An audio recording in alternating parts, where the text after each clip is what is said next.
नमस्कार, मी सुवर्णा। आज आपण ज्वारीपासून बनवलेले वेगवेगळे पदार्थ बघणार आहोत। एक आठवडा आपण ज्वारी सप्ताह अशा पद्धतीने ज्वारीचे सगळे पदार्थ बनवणार आहोत। आणि ज्वारीचे पदार्थ तेही अगदी जुने विस्मृतीत गेलेले असे पदार्थ। जसं की असं बोललं जातं आजीच्या बटवा, असं बोललं जातं ना आजीचा बटवा।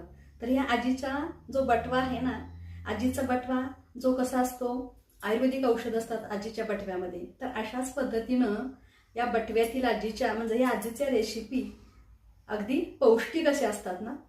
पूर्वीच्या काळी नाश्त्याचे पदार्थ कोणते नव्हते, तर घरात उपलब्ध असलेल्या साहित्यापासून पौष्टिक असे पदार्थ बनवले जायचे। तर आज सुद्धा आपण अशाच पद्धतीनं एक नवीन प्रकारचा नवीन म्हणजेच तो जुना आहे, जुना पदार्थ नवीन प्रकारे पाहत आहोत। चला